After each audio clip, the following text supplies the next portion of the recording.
Pierre Burard écrivait dans le livre d'or « À ma gentille filleule Laure Stangel, je ne peux que lui souhaiter longue vie, des jours heureux. C'est le seul vœu que souhaite le vieux président de la Gigouillette, vieil ami de son grand-père Lucien Stangel, fondateur de la Gigouillette en 1954. Plus tard, mon grand-père Lucien, déjà un peu âgé pour ramasser la ferraille, m'initie à la quête. J'avais 6 ans et je me rappelle bien cette première fois. Une boîte en fer à la main dans laquelle une pièce avait été glissée pour s'annoncer bruyamment. Il nous arrêta à mon oncle Benjamin et me dit d'entrer en allant bien jusqu'au fond de la salle. Je me retournai et lui demandai « Mais je dis quoi ?»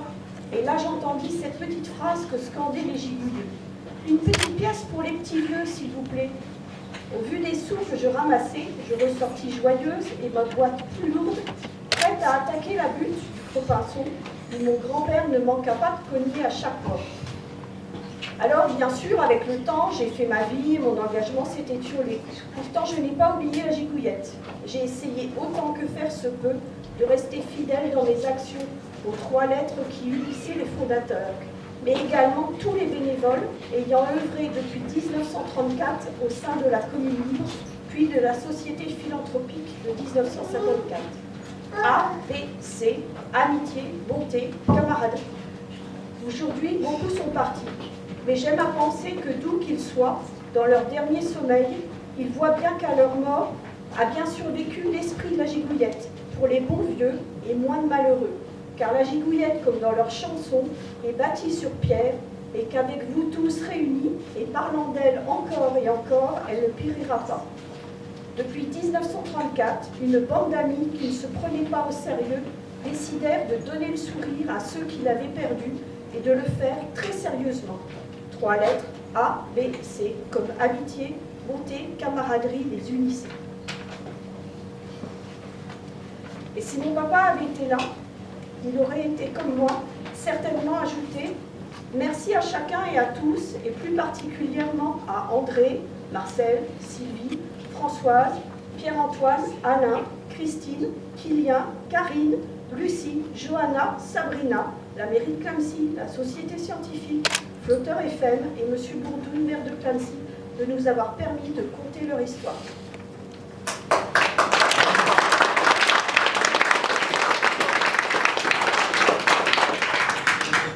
Laure n'a pas besoin de se présenter car tout le monde la connaît. Pour ma part, je suis Kylian, le frère de Laure, le fils de Bernard Stangel, le petit-fils de Lucien Stangel. Je suis né en 1972 et à ce moment-là, il y a malheureusement M. Burard qui est quitté.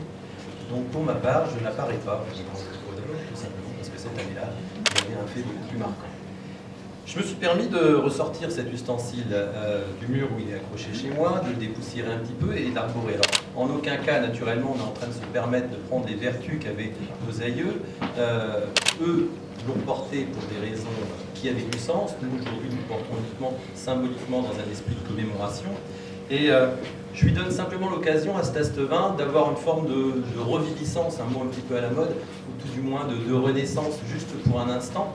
Compte tenu que c'est l'objectif aussi de cette exposition, de vous faire revivre ce qu'ont vécu nos aïeux, et c'est surtout d'essayer de vous faire passer un mot-clé qui était la vertu justement qu'ils essayaient d'avoir, qui est un mot qui disparaît un petit peu dans notre société aujourd'hui, qui s'appelle l'humanisme.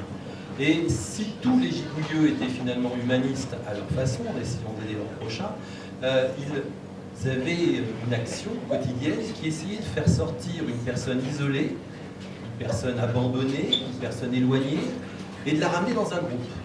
Parce qu'aujourd'hui, on nous dit qu'on est dans une société individualiste, alors qu'on est tous rattachés à un groupe, au minimum à un réseau social. À cette époque-là, les réseaux sociaux n'existant pas, on essayait de prendre cette personne isolée et lui faire vivre un instant, un repas dynamique, tous ensemble, convivial, ou un voyage, ou un moment de festivité. Cette vertu, finalement, que la Gigouillette a essayé de mettre en place, elle la faisait, comme vous allez le voir, avec le besoin financier d'organiser des événements. Et à chaque événement qu'ils ont essayé de remettre en place, ils cherchaient à lui donner du sens à cet événement. C'est-à-dire que, contrairement à ce qu'ont dit beaucoup de journalistes dans certains articles que vous avez pu voir, c'était pas uniquement une bande de joyeux drills qui se tapaient sur la panse en se tapant des gueuletons. Ils essayaient d'avoir du sens dans ce qu'ils faisaient pour en faire profiter ceux qui en avaient besoin.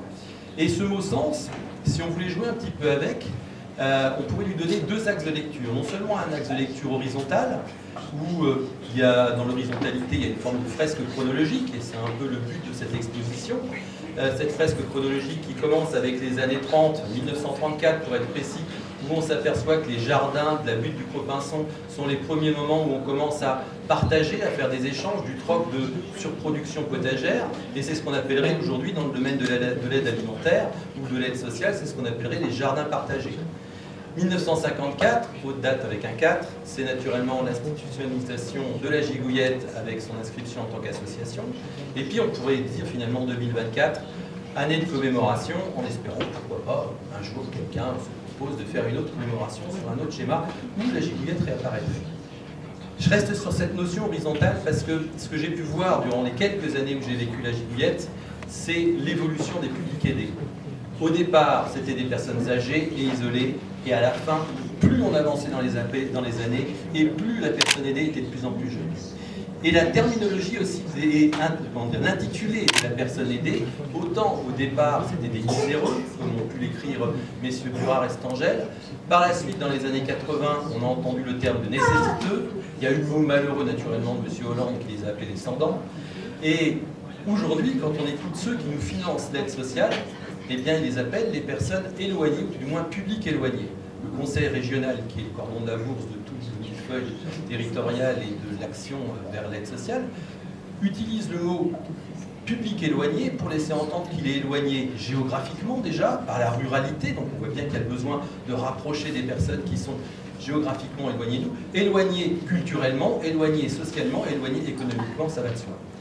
Juste un petit peu de verticalité, la fonction même du gigouilleux, c'était d'aider ces personnes à retrouver justement un axe vertical, c'est-à-dire ces personnes qui commençaient à avoir le dos qui se voûtait par le poids des années ou les difficultés de la vie, eh bien on lui réoffrait de la dignité en lui donnant l'occasion d'avoir les pieds bien ancrés au sol et le torse qui se bombe un petit peu plus. Juste pour vous raconter une petite anecdote, aujourd'hui, moi, à titre personnel, je suis enseignant-chercheur en université et il y a 2 ans, Sciences Po m'a demandé de collaborer avec eux pour faire vivre une nouvelle discipline que Sciences Po va mettre en place pour les futurs acteurs politiques, qui était l'alimentation. Et cette année, la nouvelle discipline s'appelle la solidarité. Vous pouvez vous douter que dans tous les manuels de Sciences Po, à partir de l'année prochaine, j'ai rendu mes articles il y a 2 jours, il y a Clamcy et il y a la Gigouillette. Donc les acteurs politiques de demain, normalement, parleront de Clamcy. Je l'ai avec une larme à l'œil. Parce que Clamcy, quand on est parti de Clamcy, eh bien c'est finalement assez difficile d'en partir. Je l'ai déjà dit à la précédente mairesse, il y a un certain nombre d'années, je leur dis au maire actuel, sachez que les enfants de Clamcy restent Clamcy, quoi, très très longtemps. Ils le vivent au fond de nous, avec tout ce qu'il y a d'émotionnel justement. Et si on continue de parler de Clamcy une fois qu'on en a quitté les lieux, si on continue d'écrire sur Clamcy, c'est simplement pour nous faire comprendre qu'au-delà d'une ville, au-delà d'une simple économie sociale, c'est avant tout une culture qu'il y a à Clamcy. Et il ne faut pas se plaindre finalement d'avoir des personnes en situation de difficulté, il faut au contraire continuer de les aider et en étant heureux d'être dans cette ville qui a Clamcy. Je vais laisser la parole à madame la présidente de la Société scientifique, surtout pour remercier la Société scientifique à mon tour, comme l'a fait Laure, et remercier la ville de Clamcy, justement, d'avoir honoré nos aïeux à leur tour.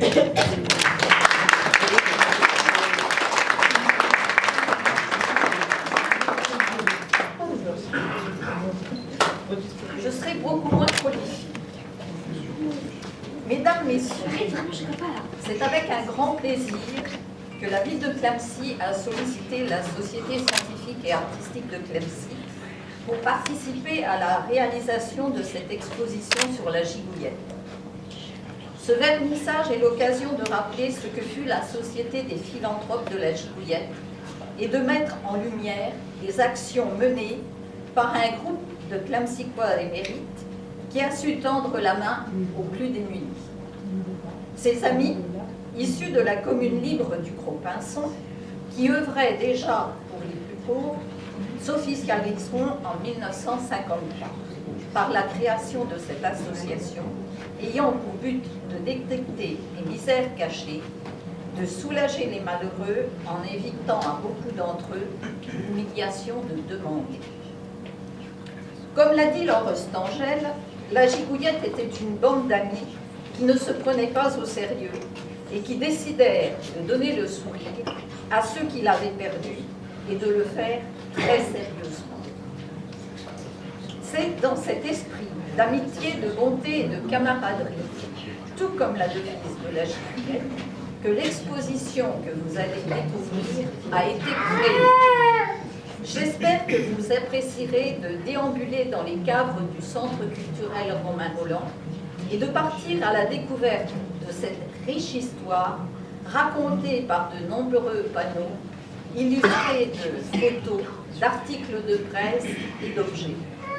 Je vous remercie et vous souhaite une bonne visite.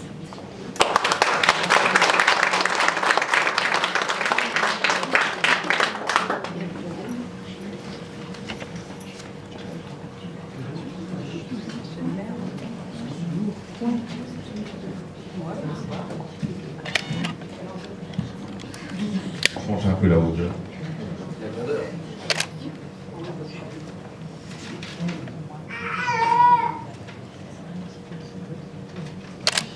Mesdames, Messieurs, plus simple comme ça. Mesdames, Messieurs les élus, Mesdames, Messieurs, Laure,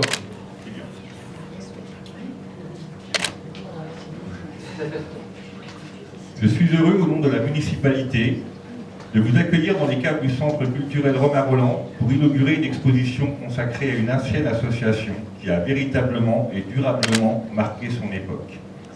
La Société philanthropique de la Gigouillette. Créée en 1954 par Lucien Stangel et Pierre Burard, elle avait dès son origine l'ambition de venir en aide aux plus démunis de notre territoire. Personne ne jugeait, on aidait. Pour ce faire, de nombreuses actions et manifestations avaient lieu. Fête de la butte, collecte de ferraille, tout était prétexte à collecter ou gagner de l'argent et lutter contre la pauvreté. Les membres de cette association étaient en permanence habités par la joie à la fois de faire société, de créer du lien entre les hommes et de développer en chacun l'esprit de solidarité. Pour l'ensemble de ces actions, nombreux sont celles et ceux qui se mobilisaient. Ouvriers, commerçants, chefs d'entreprise, c'est le territoire entier à l'unisson qui se mobilisait autant que nécessaire. L'idée de cette exposition est née il y a quelques années lors d'une conversation avec Laure Stangel, petite fille de l'un des fondateurs de cette association. La famille Stangel, comme plusieurs autres familles du territoire, était totalement habitée par cet esprit de fraternité. Après Lucien Stangel, son fils Bernard, père de Laure et de Kilian, avait repris le flambeau de la Gigouillette, mais le temps passant et les bonnes volontés s'épuisant, l'association avait été dissoute en 2009, après de très nombreuses années au service des autres. Laure souhaitait mettre en avant cette très belle initiative à travers une exposition, dans la mesure où elle possédait de nombreux documents et objets de l'association. Et la municipalité a immédiatement adhéré à cette idée. Nous souhaitions, l'un comme l'autre, pouvoir mettre en place cette exposition rapidement, tant qu'il restait des membres de l'association, et tant que Bernard était encore vivant. C'est un hommage que la ville souhaitait pouvoir lui rendre. C'était pour nous l'occasion de le remercier et de souligner l'engagement d'un homme qui a passé une bonne partie de sa vie à aider les autres. Malheureusement, le destin ne nous en a pas laissé le temps. C'est donc pour honorer sa mémoire, mais aussi pour souligner l'investissement de tous les membres de cette association et les en remercier que cette exposition a lieu. Je tiens aujourd'hui, et au nom de la municipalité, à remercier tous les anciens membres de la Gigouillette pour l'ensemble de leur action solidaire, mais aussi toutes celles et ceux qui se sont investis pour que cette exposition puisse avoir lieu. Pour la ville, Pierre-Antoine Jacquin, directeur du musée, ainsi que Sabrina El-Moutaki, qui a consacré ses 2 mois de stage à la préparation de celle-ci.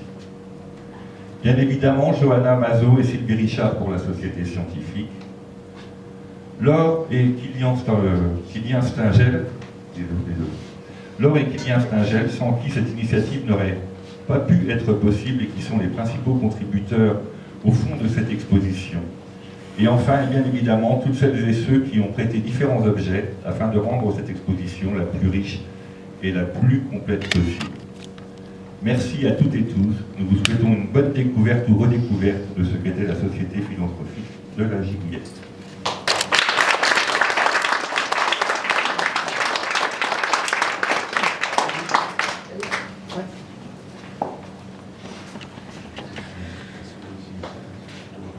Après les mots, peut-être un rafraîchissement dans la pièce d'à côté. Dès à présent, si vous voulez profiter de l'expo avant, profitez-en. Elle est vraiment très intéressante, je l'ai déjà parcourue plusieurs fois, et on y redécouvre d'importants moments de la vie historique de ce territoire.